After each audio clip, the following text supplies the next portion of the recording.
الله فلا مضل له ومن يضلل فلا هادي له أشهد أن لا إله إلا الله وحده لا شريك له وأشهد أن محمدا عبده ورسوله يا أيها الذين آمنوا اتقوا الله حق تقاته ولا تموتن إلا وأنتم مسلمون يا أيها الناس اتقوا ربكم الذي خلقكم من نفس واحدة وخلق منها زوجها وبث منهما رجالا كثيرا ونساء واتقوا الله الذي تساءلون به والأرحام إن الله كان عليكم رقيبا يا أيها الذين آمنوا اتقوا الله وقولوا قولا سديدا يصلح لكم أعمالكم ويغفر لكم ذنوبكم ومن يطع الله ورسوله فقد فاز فوزا عظيما أما بعد فإن أصدق الحديث كتاب الله وخير الهدي هدي محمد صلى الله عليه وسلم وشر الأمور محدثاتها وكل محدثة بدعة وكل بدعة ضلالة وكل ضلالة في النار. Ikhwatal Islam, a'azzakumullah, pada kesempatan di pagi hari ini kita memuji Allah Jalla fi'ulah. Kita masih dipertemukan kembali di dalam majalisul ilm, majelis ilmu yang penuh dengan keutamaan-keutamaan ini. Salawat salam semoga terlimpahkan dan tercurahkan kepada Nabi kita, Nabi Muhammad sallallahu alaihi wasallam, kepada keluarga, kepada kerabat, dan juga semoga terlimpahkan dan tercurahkan kepada seluruh sahabat radhiyallahu anhum ajma'in. Ma'asyira al-ikhwah, a'azzakumullah, pada pertemuan kita di kesempatan pagi hari ini, kita melanjutkan qiraah kita pada kitab Syarah Fadl Islam, dan di kesempatan pagi hari ini kita melanjutkan pembahasan yaitu terkait dengan Al-Hanifiyatus Samhah. Berkata Al-Syeikh Al-Muallif Sahibul Matni rahimahullahu ta'ala, wa fihi, dan di dalam Sahih Al-Bukhari, ta'liqan, secara muallaq, nanti akan dijelaskan oleh Al-Syeikh Salih Fauzan apa yang dimaksud dengan ta'liqan atau secara muallaq, anin nabiyyi, dari Nabi sallallahu alaihi wasallam, annahu qal, bahwa sesungguhnya Nabi sallallahu alaihi wasallam bersabda, ahabbud dini ilallahi al-hanifiyatus samhatu, agama yang paling dicintai oleh Allah Subhanahu wa taala adalah al-hanifiyatus samhah, agama yang hanif, yang jauh dari kesyirikan, jauh dari berbagai macam keburukan, as-samhatu, yang penuh dengan kemudahan. Berkata Al-Syeikh Asy-Syarih hafizahullahu ta'ala, qauluhu, perkataan al-musannif sahibul matan, wa fihi ay fi sahihil Bukhari, dan di dalam Sahih Bukhari, ta'liqan, secara muallaq. Al-muallaqu, berkata Al-Syeikh Asy-Syarih hafizahullahu ta'ala, al-muallaq, yang dimaksud dengan hadis muallaq, huwa alladhi yadhkuruhu al-Bukhari biduni sanadin, yaitu hadis yang disebutkan oleh Al-Imam Al-Bukhari dengan tanpa dibawakan sanadnya. Wa huwa ala qismaini, dan hadis muallaq ini yang disebutkan dalam Sahih Bukhari ini ada dua bagian. Yang pertama adalah mu'allaqun majzumun bihi. Mu'allaq yang diungkapkan dengan jazm. Ya, seperti menggunakan redaksi qala, rawa, ini namanya sighatul jazmi. Ay ala sabilil jazmi, dengan cara jazm, yaitu menggunakan redaksi qala, rawa. Tidak menggunakan tamrid, sighat tamrid. Kalau sighat tamrid itu yang menggunakan mabni majhul seperti ruwiya atau kemudian qila. Nah, di sini yang kata Syekh wa mu'allaqun ghairu majzumin bihi. Dan hadis mu'allaq yang tidak menggunakan metode jazm atau diucapkan tidak menggunakan sighatul jazm tapi menggunakan sighat at-tamrid seperti ruwiya, qila. Wa qad hasara al-imam, dan al-imam Ibn Hajar, wa qad hasara al-imam Ibn Hajar rahimahullah, dan al-imam Ibn Hajar rahimahullah telah membatasi al-mu'allaqat. Artinya menyebutkan secara terbatas hadis-hadis yang mu'allaq allati fil Bukhari, yang ada di dalam Sahih Bukhari. Lalu kemudian wa dzakara asanidaha. Lalu kemudian al-Imamul Hafidz Ibnu Hajar menjelaskan sanad-sanadnya. Jadi yang di dalam Sahih Bukhari mu'allaq enggak menyebutkan sanad, lalu kemudian disebutkan sanadnya di dalam kitabnya beliau secara menyendiri, fi kitabin, di dalam satu kitab, sammahu, yang diberi nama Taghliqat Ta'liq. Ya, Taghliqat Ta'liq. Ay dzakara al-asanid, Al-Hafidz Ibnu Hajar menyebutkan sanad-sanad allati 'allaqaha al-Bukhari wa lam yadhkurha, yang disebutkan oleh Imam Bukhari tanpa sanad secara mu'allaq di dalam sahihnya, dan tidak disebutkan sanadnya oleh Al-Hafidz Ibnu Hajar, disebutkan sanadnya di dalam kitabnya Taghliqut Ta'liq. Anin Nabi, dari Nabi sallallahu alaihi wasallam, annahu qala, bahwa Nabi sallallahu alaihi wasallam bersabda.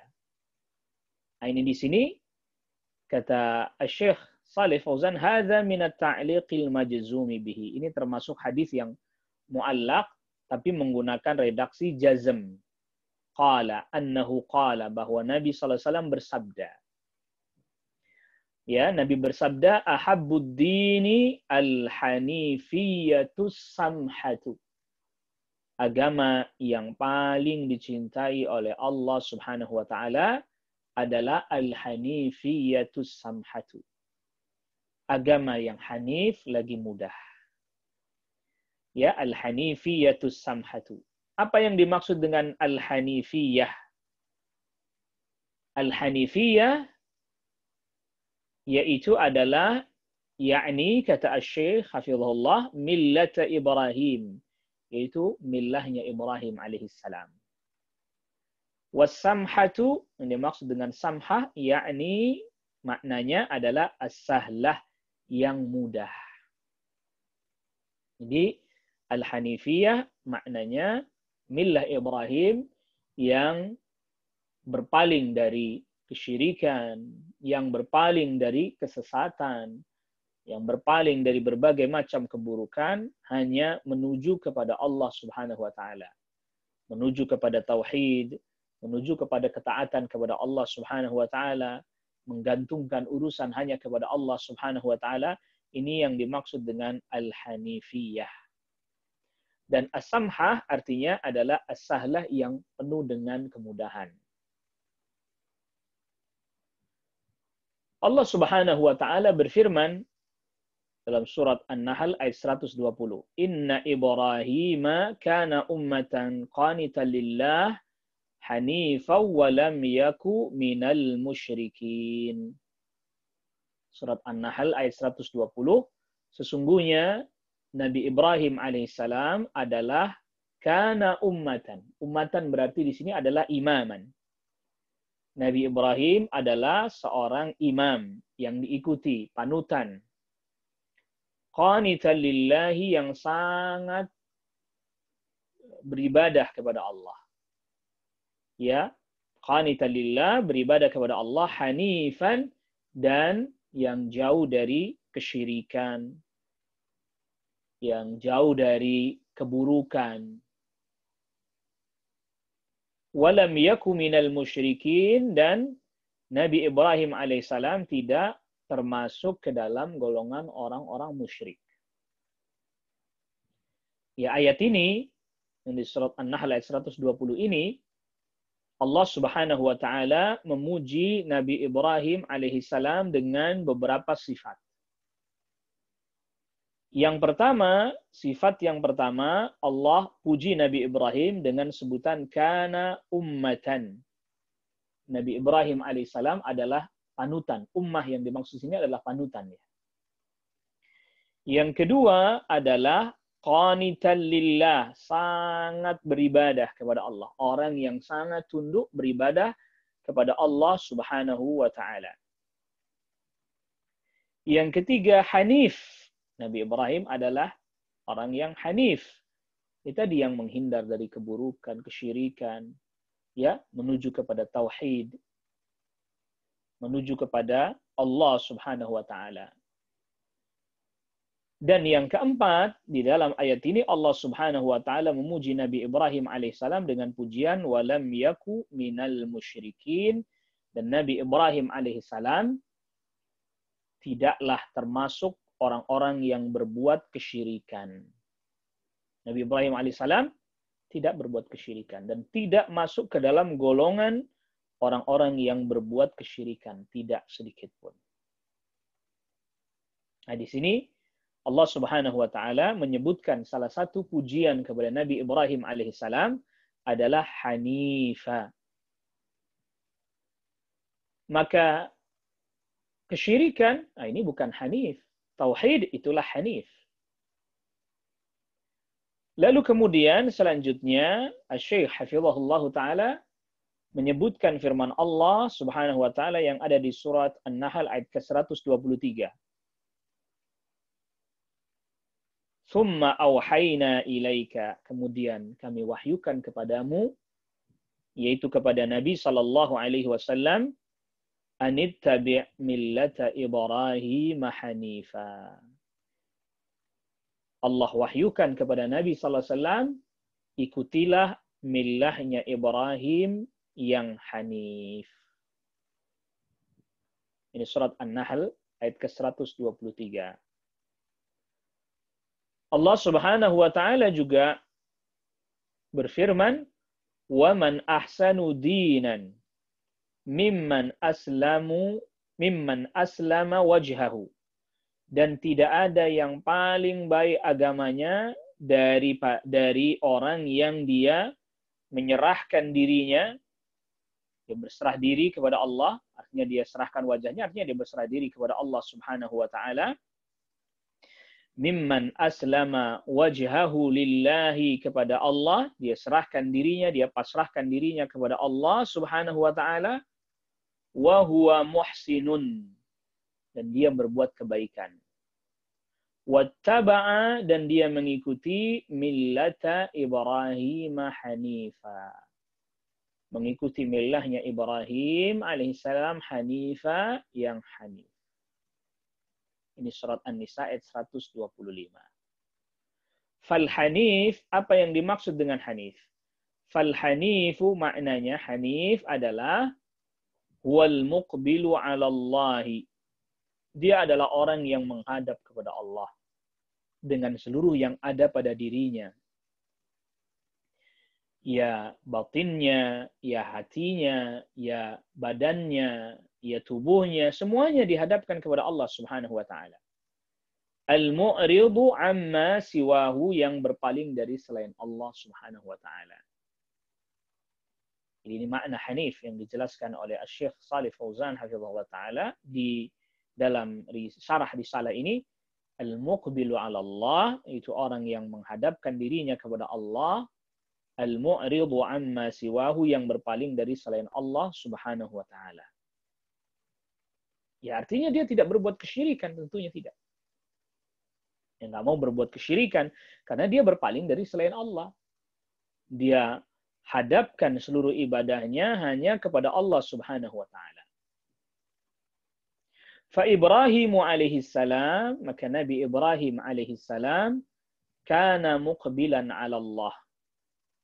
Ibrahim alaihissalam adalah orang yang menghadapkan dirinya kepada Allah, beribadah hanya kepada Allah, bertauhid hanya kepada Allah, mu'ridan amma siwahu, berpaling dari selain Allah, minal khalqi, dari makhluk.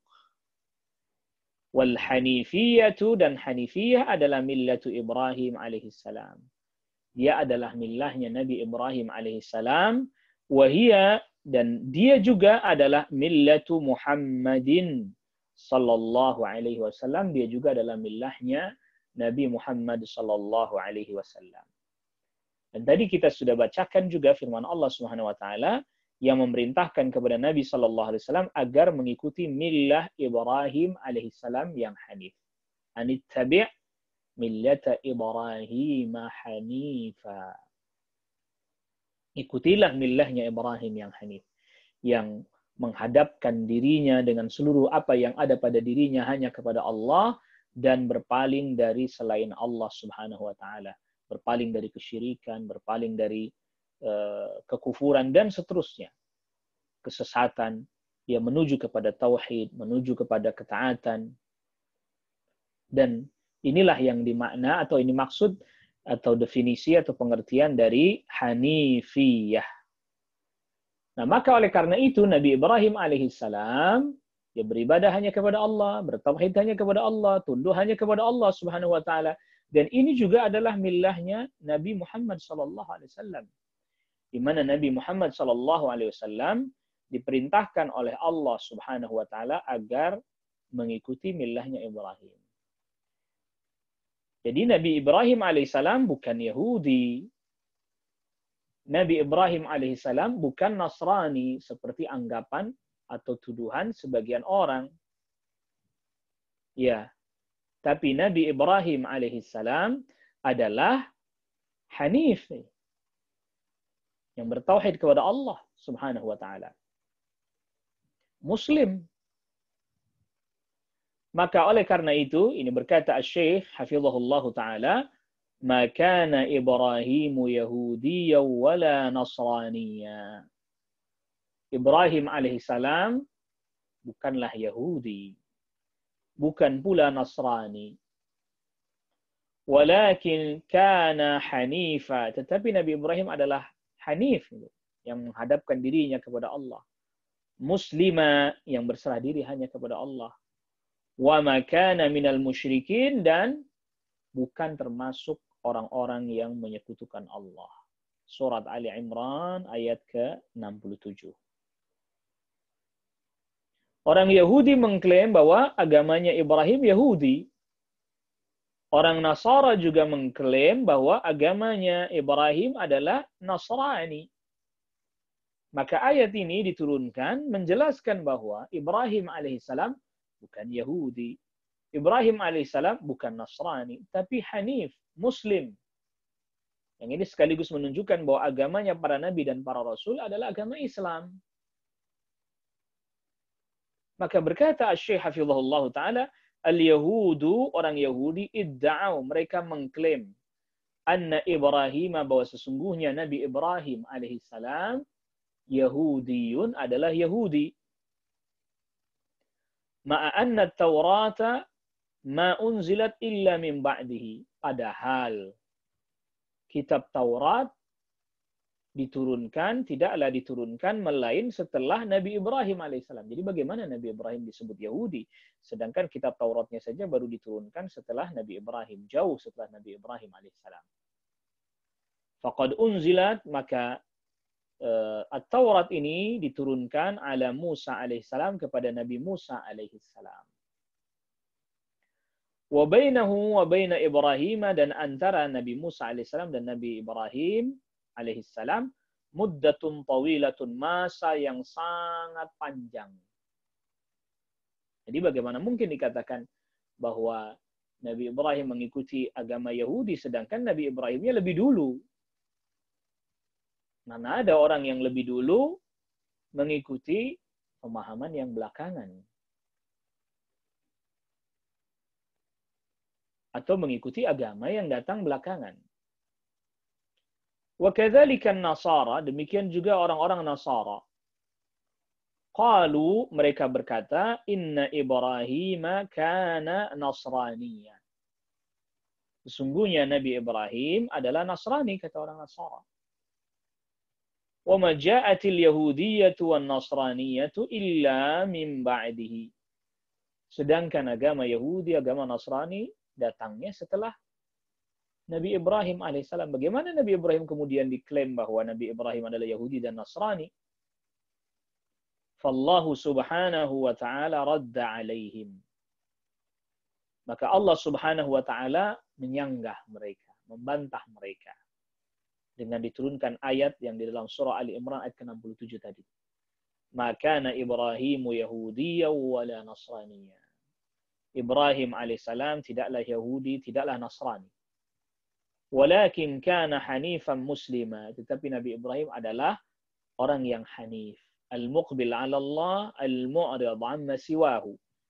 Yang menghadapkan dirinya hanya kepada Allah, berpaling dari selain Allah, muslima. Yang berserah diri hanya kepada Allah. Wa ma kana minal musyrikin. Dan Nabi Ibrahim alaihissalam bukan termasuk orang-orang yang berbuat kesyirikan. Nah, ini sekaligus bantahan ya kepada orang-orang Yahudi yang menisbatkan diri kepada Ibrahim alaihissalam. Ataupun orang-orang Nasrani yang menisbatkan kepada Ibrahim alaihissalam. Tetapi mereka berbuat kesyirikan. Bagaimana kemudian mereka menisbatkan diri kepada Nabi Ibrahim, kepada Nabi Ibrahim alaihissalam, tetapi mereka berbuat kesyirikan. Sedangkan Nabi Ibrahim alaihissalam, wa ma kana minal musyrikin. Tidak pernah masuk ke dalam golongan orang-orang musyrik. Nabi Ibrahim alaihissalam tidak masuk ke dalam golongan orang-orang musyrik. Maka kita jangan juga terkecoh dengan perkataan sebagian orang yang berkata bahwa dia semua agama muaranya kepada Nabi Ibrahim. Yahudi kepada Nabi Ibrahim, Nasrani kepada Nabi Ibrahim. Kemudian Islam juga kepada Nabi Ibrahim. Kita katakan Nabi Ibrahim hanif, muslim, bukan termasuk orang-orang musyrik. Nah, sekarang Yahudi dan Nasara, apakah mereka seperti itu bertauhid? Ya, atau malah berbuat kesyirikan? Maka tidak cukup hanya sekedar berintisab. Berintisab itu menyandarkan diri saja tidak cukup. Tetapi adalah pembuktian. Kita menyandarkan diri misalnya, sebagian kita menyandarkan diri kepada Islam. Kita menisbatkan diri kita kepada agama Islam. Tapi kita berbuat kesyirikan. Maka penyandaran diri ini adalah penyandaran yang tidak sah. Penyandaran diri yang enggak tepat. Karena ngaku Islam namun dia berbuat kesyirikan. Waliyahzubillah. Nasallallahu alaihi. Dia nisbatkan dirinya, dia sandarkan kepada Islam, tetapi tidak ada sifat Islam pada dirinya. Ciri-ciri Islam pada dirinya. Dan yang pertama dari ciri Islam adalah at-tauhid. Nah, itu adalah agama yang hanif. Fal-hanifiyatu millatu Ibrahim alaihi salatu wassalam. Maka al-hanifiyah itu adalah millahnya Nabi Ibrahim alaihi salam. Tauhid di dalamnya. Wa hiya ahabbul adyani ila Allah, dan dia adalah agama yang paling dicintai oleh Allah Subhanahu wa taala. Fadalla ala anna al-Islam huwa ahabbul adyani ila Allah Subhanahu wa taala. Maka ini menunjukkan bahwa Islam adalah agama yang paling dicintai oleh Allah Subhanahu wa taala. Agama yang hanif, yang menghadapkan diri hanya kepada Allah, berpaling dari selain Allah Subhanahu wa taala, yang bertauhid kepada Allah Subhanahu wa taala, berpaling dari kesyirikan, dan agama yang di dalamnya banyak terdapat kemudahan-kemudahan. Sebagaimana Nabi SAW sabdakan, inna hadzal dina yusrun. Sesungguhnya agama ini mudah. Sebagaimana diriwayatkan oleh Imam Muslim. Ya, dan Nabi SAW tidaklah diberikan pilihan, melainkan Nabi pilih yang paling mudah. Ma lam yakun ithma, selama bukan dosa. Nah, muncul pertanyaan pada diri kita. Kalau tadi Al-Hanifiyah sudah jelas, dia adalah millah Ibrahim, yang berpaling dari kesyirikan, menghadapkan diri hanya kepada Allah, berpaling dari selain Allah, maka as-samhah ini berarti adalah yang mudah. Nah, pertanyaannya kemudian, mudah ini harus ada batasan-batasannya. Rumusan-rumusannya seperti apa? Nah, ya. Apabila telah datang nas, apabila telah datang dalil yang menjelaskan kemudahan bagi syariat, atau dalam hal satu permasalahan syariat, ya maka itu kemudahan dalam Islam. Seperti misalnya qasar salat. Bagi musafir, telah datang nas menjelaskan kemudahan itu. Ya, seperti misalnya lagi, bolehnya berbuka bagi musafir. Jadi saum Ramadan, dia safar, lalu dia berbuka. Bolehnya dia berbuka, iftar, berbuka. Dia tidak berpuasa ketika safar. Ini juga adalah merupakan kemudahan yang datang dari syariat. Dari Islam. Dan masih banyak lagi contoh-contoh yang lainnya. Yang dimana kemudahannya telah disebutkan di dalam nas. Atau kemudian kemudahannya itu poin satu ya. Jadi mudah dalam agama bukan berarti kita sendiri yang bikin mudah-mudah, kita sendiri yang gampang-gampangin, bukan. Tetapi kemudahan yang dimaksud di sini adalah kemudahan yang memang pertama, poin pertama, kemudahan yang telah disebutkan nas, telah menjelaskan itu, mansusah. Sebagaimana sebagian contohnya tadi sudah kita sebutkan. Atau kemudahan yang dimaksud di sini adalah kemudahan yang berdasarkan ijtihad seorang yang alim, seorang yang faqih, yang memiliki kompetensi ilmu untuk menjelaskan tentang kemudahan-kemudahan. Contoh misalnya, ini terkait dengan pandemi seperti sekarang ini, salat yang diberi jarak renggang-renggang. Aslinya shaf kan harus dirapatkan. Kama huwa maklum, sebagaimana kita ketahui. Ya, sebagaimana hal ini telah kita maklumi. Shaf itu mesti rapat-rapat. Lalu kenapa sekarang dijadikan renggang-renggang? Jaraknya sampai ada 1,5 meter antara satu makmum dengan makmum yang lainnya. Bagaimana yang seperti ini? Maka para ulama berijtihad, melakukan penggalian hukum yang kemudian karena ada wabah, pandemi seperti sekarang ini, dibolehkan dia renggang-renggang. Ini kemudahan. Dan telah datang qawaid, kaidah-kaidah yang menjelaskan tentang kemudahan-kemudahan ini. Al-masyaqqatu tajlibut taisir. Kesulitan mendatangkan kemudahan. Ini kaidah fikih. Begitu juga kaidah yang menjelaskan ad-daruratu tubihu al-mahdzurat. Sesuatu yang sangat mendesak, istilah kita darurat, membolehkan hal-hal yang dilarang. Ya, kalaulah misalnya kita katakan, ini para ulama mengatakan, merapatkan shaf ini adalah merupakan anjuran, keutamaan, atau kemudian sebagian para ulama mengatakan ini harus dilakukan. Tetapi ketika ada darurat, pandemi, wabah, akhirnya yang dilarang menjadi diberi keringanan. Tubih al-mahdzurat. Akhirnya diberi jarak. Sebagaimana juga misalnya salat menggunakan masker. Menutup sebagian dari wajah, ya, termasuk hidung, mulut, dan seterusnya. Hukum aslinya nggak diperkenankan. Hukum aslinya tidak diperkenankan. Tetapi tatkala ada satu kejadian, satu keadaan, yang dimana keadaan itu membutuhkan perhatian yang sangat besar, maka kemudian diperkenankan hal tersebut. Ini yang disebut dengan samhah. Maka perlu kita catat betul bahwa yang definisi pertama tentang Hanifiyah, yang berpaling dari kesyirikan menuju tauhid, berpaling dari kesesatan menuju petunjuk. yang berpaling dari keburukan menuju kepada kebaikan. Itu Al-Hanifiyah. Sedangkan As-Samhah yang mudah, agama yang mudah ini, kemudahan itu 2 poin penting yang harus kita ingat dan kita pahami. Poin pertama, kemudahan yang telah datang dan dijelaskan oleh nas, dalil minal kitab, baik dari Al-Quran, awis sunnah atau dari sunnah, atau bahkan awil ijma', bahkan telah terjadi ijma' dan disepakati. Misalnya seperti kemudahan bolehnya mengusap khuf, ya, sepatu.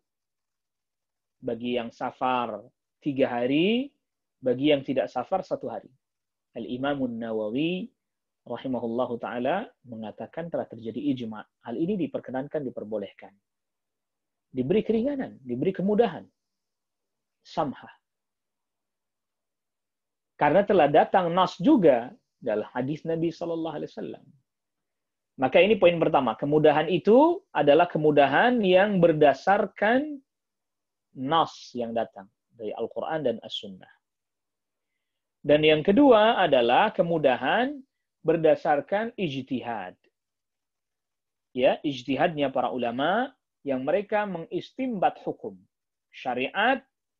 Seperti yang tadi kita sebutkan, sebagian contohnya, seperti tatkala dalam keadaan pandemi, seperti sekarang ini, ya, para ulama telah berijtihad, sehingga kemudian tadi, dikeluarkanlah fatwa, kemudahan bolehnya salat dengan saf renggang-renggang, bolehnya salat dengan keadaan pakai masker, dan seterusnya.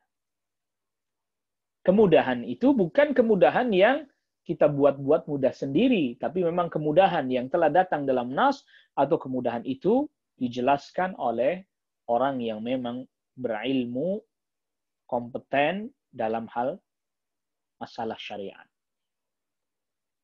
Ya, jadi kemudahan yang dimaksud di sini bukanlah kemudahan yang sekehendak diri kita sendiri. Itu perlu kita catat. Nah, kemudahan di dalam syariat ini akan menjadi pudar, akan menjadi hilang.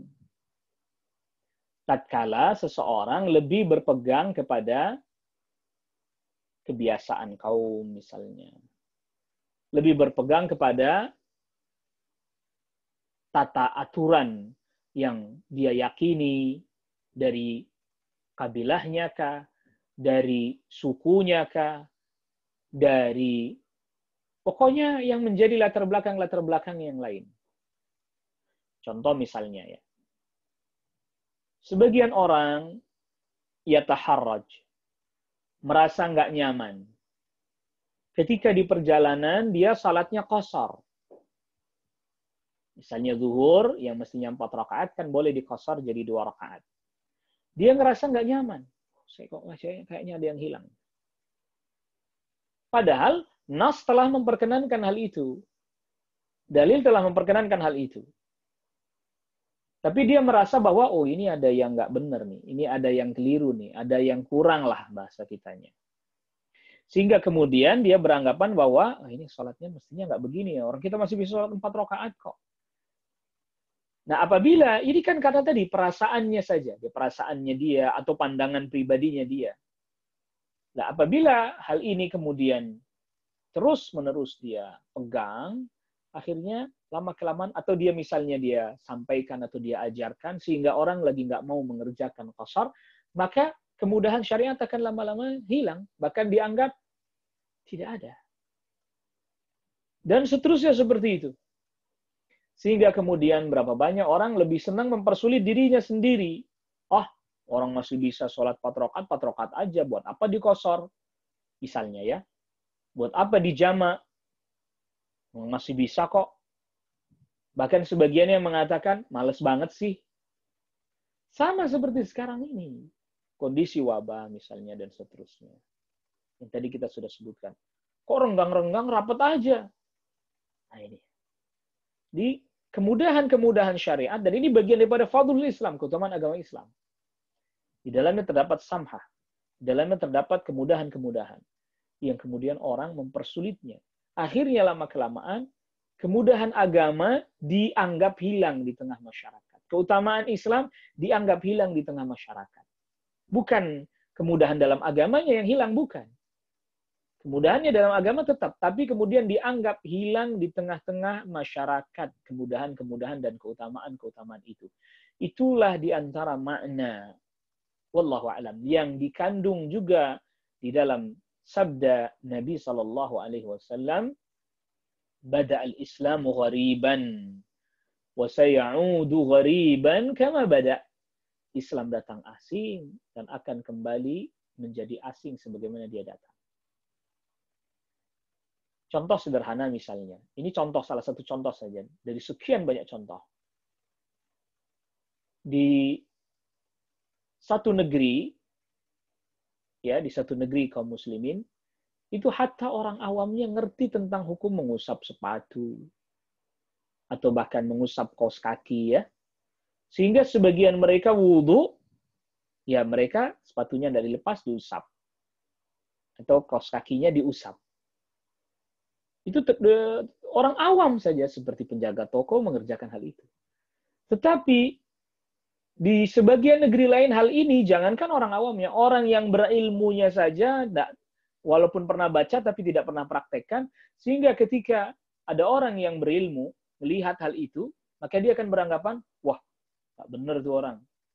Masa wudhu cuman ngusap doang sepatunya. Padahal yang ngomong begini dia yang berilmunya, sedangkan yang mengerjakan itu adalah orang awamnya. Nah, ini menjadi bukti ya, bahwa ketika hal itu menjadi asing di tengah masyarakat, maka keutamaan-keutamaan agama Islam akan semakin asing. Dan banyak sekali syariat-syariat yang hari ini sudah dianggap asing. Bahkan kemudian dilecehkan. Padahal itu adalah merupakan samhah, kemudahan dari Allah Rabbul Alamin, yang Allah Rabbul Alamin berikan kepada kaum muslimin. Yang Allah Rabbul Alamin berikan kepada kaum muslimin. Tapi akhirnya kemudian hilang. Ya karena apa? Tidak dipelajari, nggak dikaji, nggak disampaikan, atau sangat jarang disampaikan, atau bahkan sangat jarang diamalkan dan dipraktekkan di tengah masyarakat. Sehingga akhirnya hal itu asbaha mungkaran, menjadi dianggap sebagai sesuatu yang mungkar, sesuatu yang diingkari. Nah, lalu kemudian selanjutnya Asy-Syaikh Al-Muallif rahimahullahu taala mendatangkan asar. Yang pertama asar dari sahabat Ubay bin Ka'ab radhiyallahu an. Asar dari sahabat Ubay bin Ka'ab radhiyallahu an, wa an Ubay bin Ka'ab radhiyallahu an. Dan dari sahabat Ubay bin Ka'ab radhiyallahu an. Qala, berkata sahabat Ubay bin Ka'ab, "Alaikum bis-sabili was-sunnati." Hendaklah kalian berpegang dengan jalannya kaum muslimin, jalannya para sahabat, was-sunnati, dan sunnah. Fa innahu laysa min 'abdin ala sabilin wa sunnatin. Karena sesungguhnya tidaklah ada seorang hamba yang berada di atas jalannya para sahabat, wa sunnatin, dan di atas sunnahnya Rasul sallallahu alaihi wasallam. Dzakarallaha, dia berzikir kepada Allah. Fafadat ainahu, lalu kemudian dia menangis. Min khasyatillahi, karena takut kepada Allah. Fatamassahun nar, lantas dia disentuh api neraka. Artinya tidaklah hamba yang dia berada di atas jalan yang ditempuh oleh Rasul, para sahabat, dan sunnahnya Rasul sallallahu alaihi wasallam, lalu dia berzikir, menangis karena takut kepada Allah, dia tidak akan disentuh api neraka. Ini kata sahabat Ubay bin Ka'ab. Selanjutnya, kata sahabat Ubay bin Ka'ab radhiyallahu anhu, wa laisa min 'abdin, dan tidaklah ada seorang hamba, ala sabilin wa sunnatin, berada di atas jalan yang ditempuh oleh para sahabat dan sunnah Rasul sallallahu alaihi wasallam. Dzakara ar-Rahmana, dia mengingat Allah Ar-Rahman. Faqsha'arra jilduhu, lantas kemudian ya kulitnya ya seperti gemetar ketakutan, merinding bahasa kitanya. Faqsha'arra jilduhu, ya kulitnya merinding, tubuhnya merinding karena takut kepada Allah Subhanahu wa taala ini.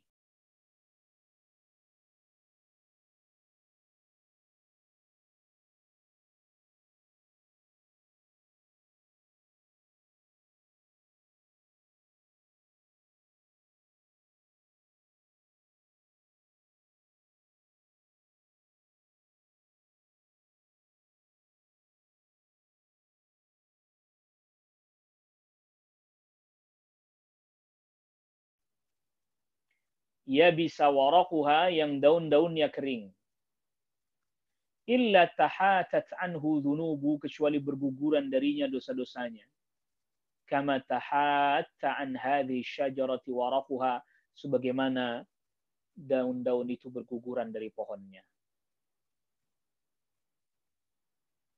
Wa inna iqtisadan fi sunnatin, sesungguhnya melakukan sesuatu secara proporsional sesuai dengan sunnah itu khairun, jauh lebih baik, min ijtihadin, dibandingkan bersungguh-sungguh fi khilafi sabilillah, menyelisih jalannya Allah, wa sunnatihi, dan sunnahnya Rasul sallallahu alaihi wasallam. Fanzuru a'malakum, maka perhatikanlah amal kalian.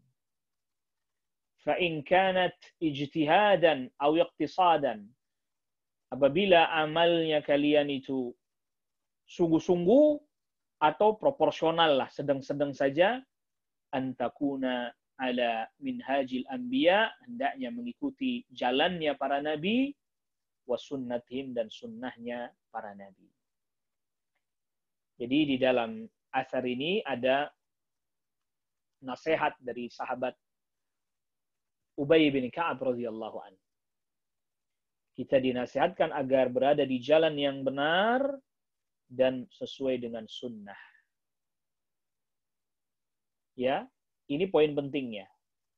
Karena apabila seseorang dia berada di atas jalan yang benar sesuai dengan sunnah dan dia penuh ketakwaan kepada Allah Subhanahu wa taala, maka dia pertama, Allah akan menjaganya dari neraka. Yang kedua, Allah Subhanahu wa taala akan ampuni dosa-dosanya. Melakukan sesuatu sesuai proporsional, sesuai sunnah, jauh lebih baik dibandingkan banyak tetapi tidak sesuai dengan sunnah.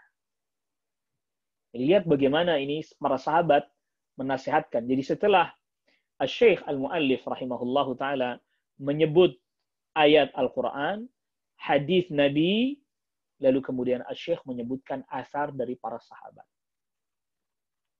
yang menjelaskan tentang keutamaan Islam, bahwa amalan di dalam Islam itu dia mesti sesuai dengan tuntunan, disertai dengan ketakwaan, sesuai dengan sunnah, itu yang manfaat. Bukan hanya, walaupun sedikit, bukan hanya banyak, tetapi tidak sesuai dengan tuntunan.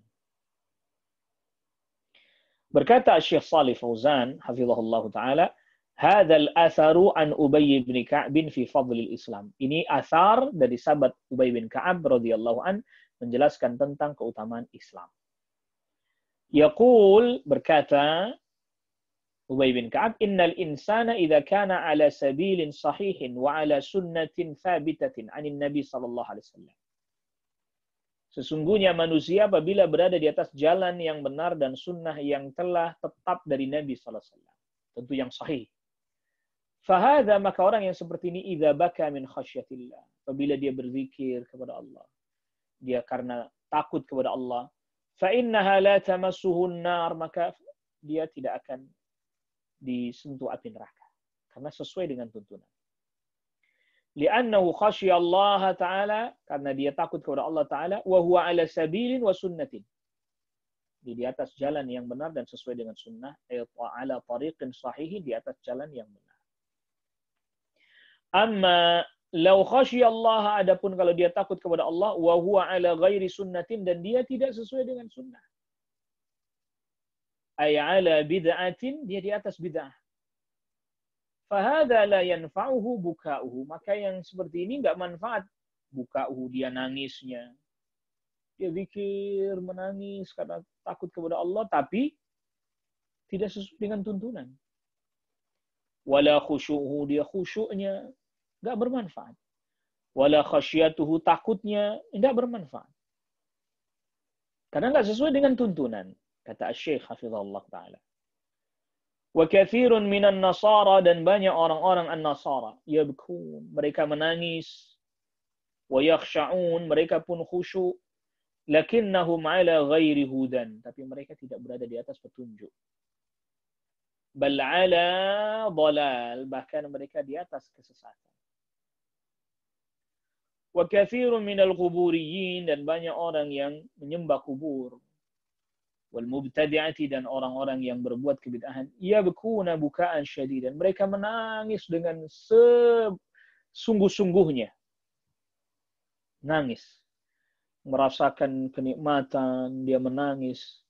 Walakin la yu'jaruna ala hadzal bukai, tetapi mereka tidak diberikan pahala kan atas menangisnya ini. Wala yanfa'uhum indallahi, dan tidak bermanfaat bagi mereka di sisi Allah. Li'annahum, karena mereka laisu ala sunnatin, mereka tidak berada di atas sunnah.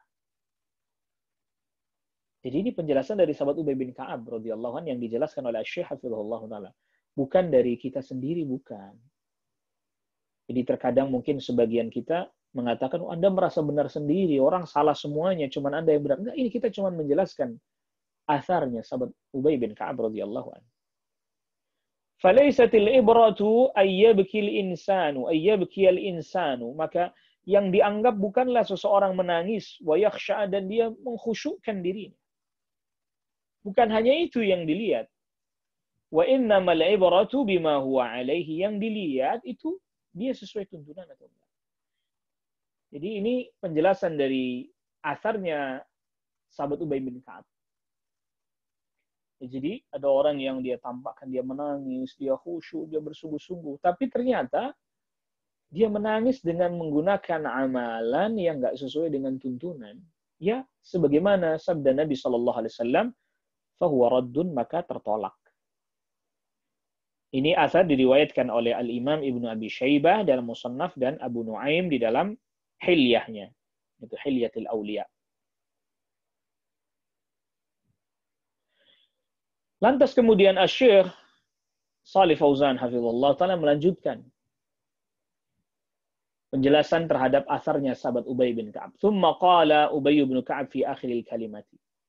Lalu kemudian sahabat Ubay bin Ka'ab radhiyallahu anhu berkata di akhir kalimat, inna iqtisadan fi sunnatin, sesungguhnya sederhana, proporsional, tapi sesuai tuntunan, khairun, lebih baik, min ijtihadin, daripada sungguh-sungguh, fi khilafi sabilillahi wa sunnati, tapi menyelisih jalan Allah dan sunnahnya Rasul sallallahu alaihi wasallam. Hadza kalamun azim, ini perkataan yang sangat agung sekali.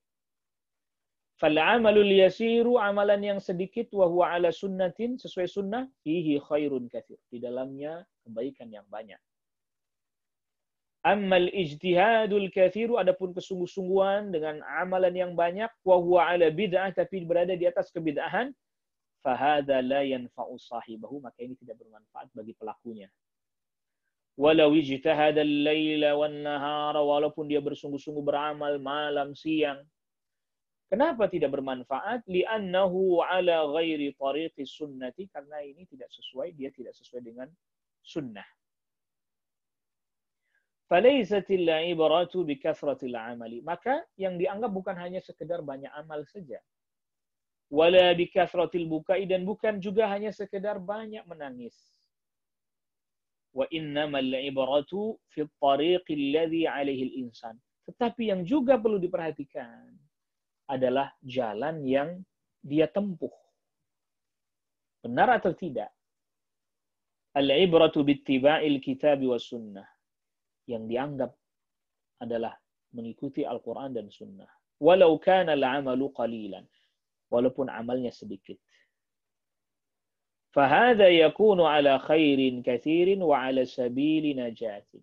Yang amalnya sedikit sesuai dengan sunnah ini, dia berada pada kebaikan yang banyak berlimpah, wa ala sabili najatin, dan berada di atas jalan keselamatan. Wa buka'uhu, nangisnya dia, wa khusyu'uhu, khusyuknya dia, wa khasyatuhu, dan rasa takutnya kepada Allah, takunu najatan lahu minan nar, menjadi keselamatan baginya dari neraka. Ya, jadi bukan hanya sekedar seseorang dia menampakkan diri menangis, bersedih, tapi nggak sesuai tuntunan. Tapi kalau dia khusyuk, dia menangis, dia takut kepada Allah sesuai dengan sunnah, nah itu yang diharapkan. Ya, di sini ada 2 poin penting yang perlu kita pahami. Yang pertama, batinnya dia tunduk, dia takut. Zahirnya dia sesuai dengan sunnah. Jadi dua-duanya ya, jadi jangan salah paham. Ada sebagian orang, oh iya berarti Anda hanya mementingkan zahir saja, sedangkan hati khusyuk, takut kepada Allah nggak dipentingkan. Enggak, itu juga iya. Jadi kedua-duanya sekaligus. Amalan hatinya, ya juga amalan zahirnya sesuai dengan sunnah. Begitu juga tadi, amal yang sedikit sesuai sunnah lebih baik daripada amalan banyak yang tidak sesuai dengan sunnah atau dia menyelisih sunnah. Kalau begitu ya beramal sedikit saja, ya enggak.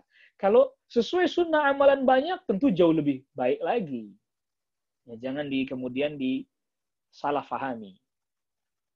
Lalu kemudian selanjutnya, Asy-Syaikh mendatangkan athar juga al-muallif rahimahullah sahibul matan dari sahabat Abu Darda. Wa an Abi Darda'i, berkata Asy-Syaikh sahibul matan rahimahullahu taala. Wa an Abi Darda'i, dan dari sahabat Abu Darda radhiyallahu anhu qala, berkata sahabat Abu Darda, ya habadza naumul aqyasi wa iftaruhum. Alangkah indahnya, alangkah baiknya tidurnya orang yang cerdik pandai dan tidak puasanya mereka. Kaifa ya'ibuna saharal hamqa wa saumahum. Ya. Bagaimana mereka mencela begadangnya orang yang bodoh dan puasanya. Maksudnya adalah begini. Jadi orang yang, ini bukan berarti ya udah tidur aja, nggak usah puasa-puasa sunnah, bukan. Ada orang yang ibadahnya sederhana. Ya dia tidur, ya dia juga salat malam, tetapi tidak sampai sepanjang malam. Ya dia berbuka, ya dia berpuasa. Tetapi sesuai dengan tuntunan. Ya habbada. Ini yang baik. Dibandingkan dengan orang yang ya ibadah sepanjang malam nggak ada tidur. Puasa setiap hari tetapi dia tidak sesuai dengan tuntunan.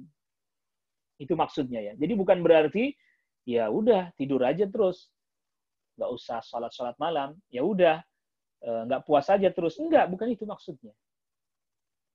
Mithqal dzarrah min birrin. Mithqalu dzarratin min birrin ma'a taqwa wa yaqinin.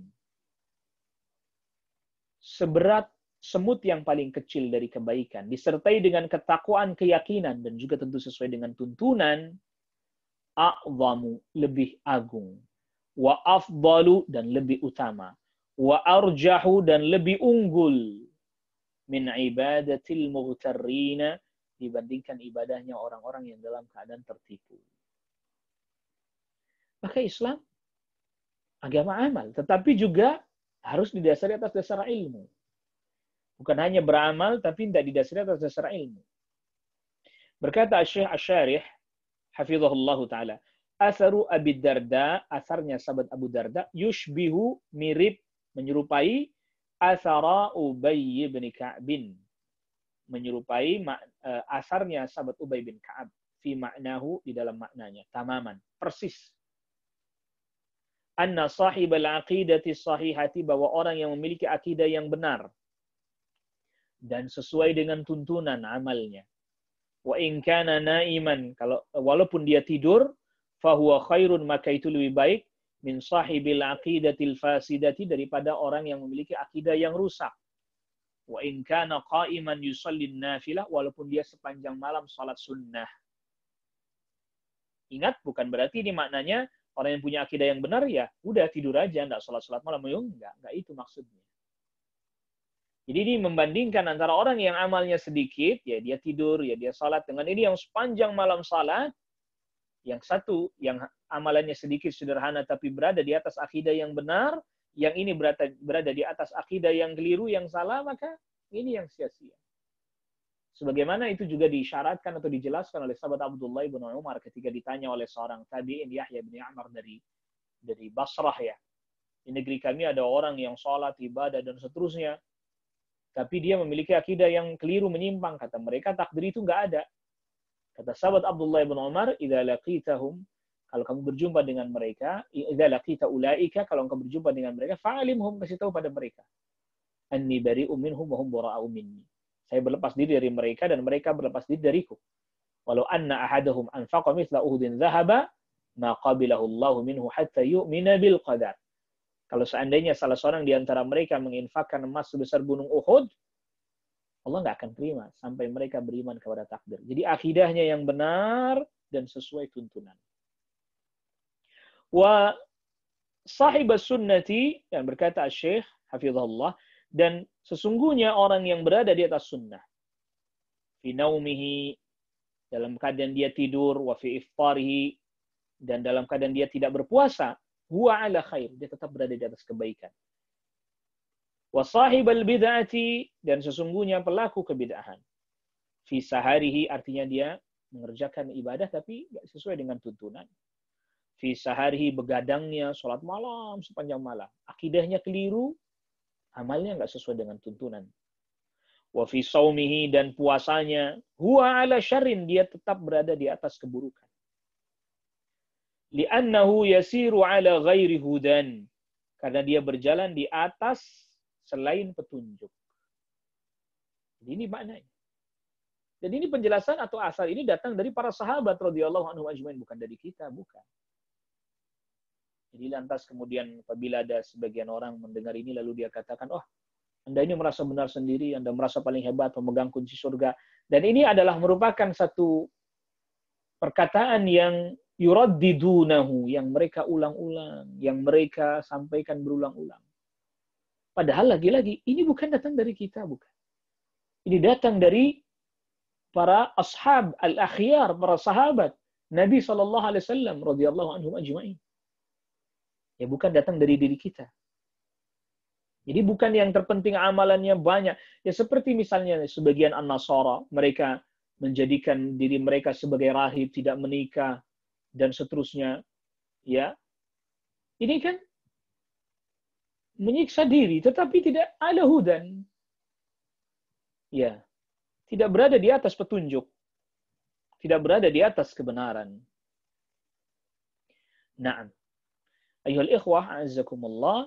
Jadi dari asar ini kita bisa ambil satu kesimpulan bahwa amal itu bukan hanya sekedar banyak, tetapi sesuai tuntunan. Ya, perhatikan poin yang penting. Dan ini kita ringkaskan dengan ringkas. Dan para ulama telah meringkaskan apa? Maka amal itu didasarkan atas dasar ikhlas, meninggalkan kesyirikan, akidahnya benar, dan yang kedua adalah ittiba sesuai dengan tuntunan. Dengan makna yang lain, ilmu dan amal. Dengan sebutan yang lain, ilmu dan amal. Ikhlas, ittiba, menjauhi kesyirikan, menjauhi akidah yang rusak, lalu ittiba sesuai dengan tuntunan, meninggalkan kebid'ahan. Bahasa lainnya, ilmu, amal. Dan amal barulah disebut sebagai amalun salih apabila syarat ini terpenuhi. Maka tadi kata sahabat Ubay bin Ka'ab, ada orang yang nangis tapi nggak sesuai dengan tuntunan amalnya. Maka sia-sia.